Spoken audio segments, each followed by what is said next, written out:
Olá pessoal do Me Salva, vamos então agora para a nossa aula de exemplo de máximos e mínimos. Bom, primeiro exemplo aqui, peguei uma função bastante simples para a gente começar a esboçar. Então a gente quer encontrar máximos e mínimos dentro dessa nossa função. Bom, qual que é o primeiro passo? Qual que é o primeiro passo para a gente encontrar os máximos e mínimos dessa função? Primeiro passo sempre é encontrar os nossos pontos críticos, certo? E para encontrar os nossos pontos críticos, qual que é o procedimento que a gente usa? O procedimento que a gente usa é derivar igualar a zero. Então vamos lá. Tirando a derivada da nossa função, f' de x vai ficar quanto? Deriva o x ao cubo vai ficar quanto? 3 vezes o x ao quadrado. Deriva o menos 3x vai ficar quanto? Menos 3. E deriva o 2 vai dar zero, derivada da constante que vale zero. Essa função aqui nós vamos igualar a quanto?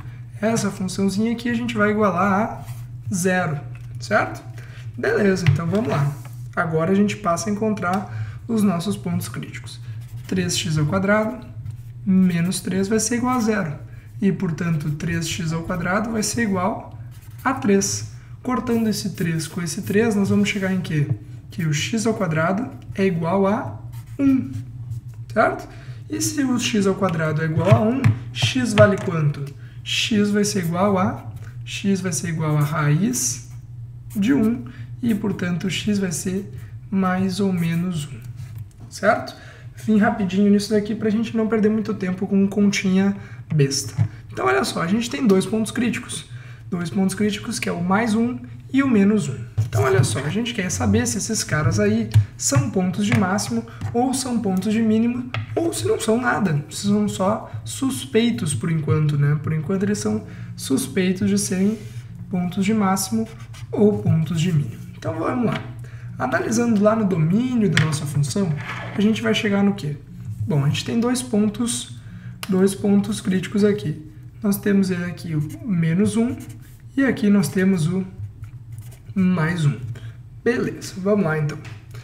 A gente quer saber se esses caras aí são pontos de máximo ou se são pontos de mínimo. O que interessa pra gente saber? Vem aqui o nosso segundo passo. E o nosso segundo passo é o quê? O nosso segundo passo é olhar o sinal, da derivada primeira. Tá?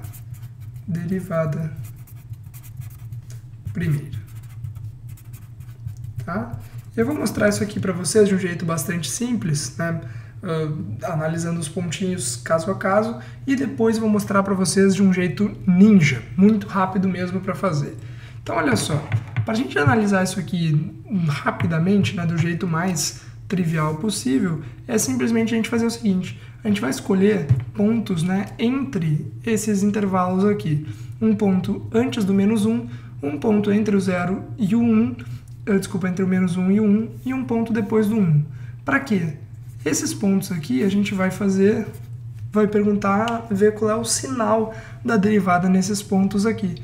O sinal da derivada nesses pontos aqui é o mesmo dentro de todo o intervalo, tá? A derivada só pode mudar de sinal nos nossos pontos críticos. Então vamos lá, vamos calcular então a f' de menos 2.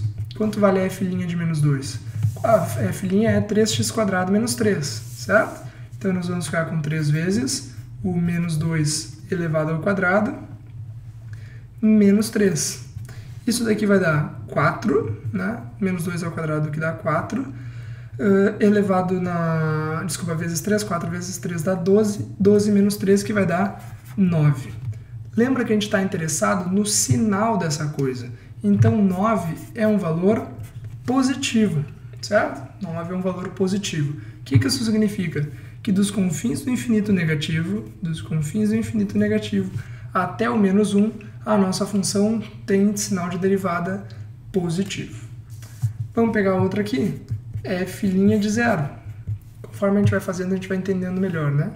3 vezes o 0 ao quadrado menos 3. Isso daqui vai cortar, né? Vai dar 0. 0 menos 3 que dá menos 3. Menos 3 é um valor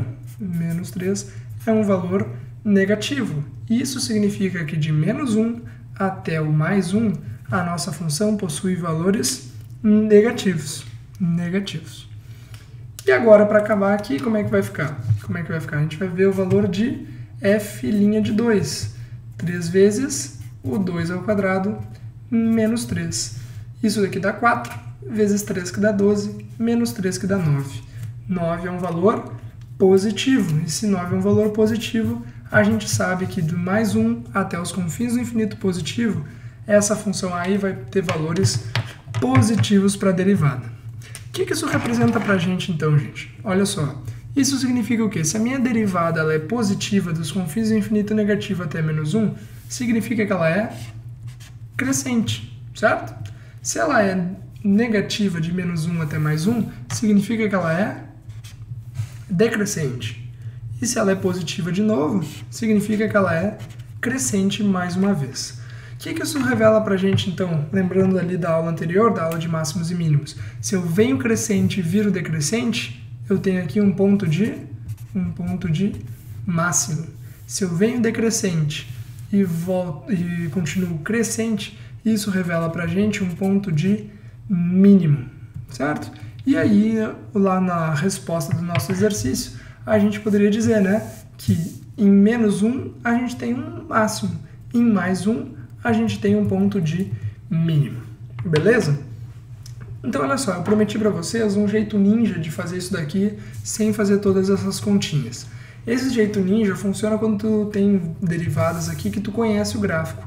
Quem que é o gráfico, né, de 3x² menos 3? 3x² menos 3 é simplesmente uma parábola centrada, né, na origem que corta o y em menos 3. É barbada de fazer esse gráfico, você não concorda comigo? É muito fácil mesmo, é um gráfico que a gente sabe lá do ensino médio. Então, se a gente for fazer esse esboço aqui, ele vai nos revelar rapidamente quem que é positivo e quem que é negativo. A gente acabou de encontrar aqui, igualando a zero, as raízes, que era menos 1 e 1, certo? Isso aqui exige um pouquinho mais, né, de conhecimento teórico, assim, né, da função. Então, olha só, se a gente, em vez de ter feito todas essas contas aqui, a gente tivesse simplesmente feito o esboço da nossa função, o que teria dado? Dos confins do infinito negativo até o menos 1, ela está em cima do eixo dos x, então ela é positiva.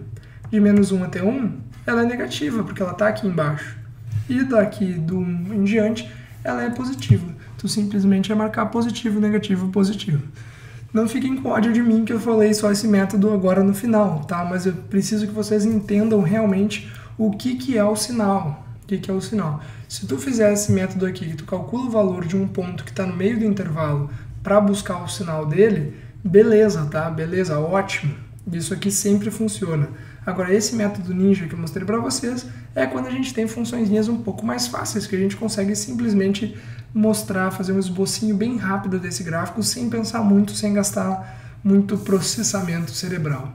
Certo, gente? Então esse aqui foi um exemplo aí de máximos e mínimos. Espero que vocês tenham entendido bastante. Qualquer coisa, comentem, perguntem. E é isso aí. Muito obrigado. Continuem nas aulas em sequência e até logo.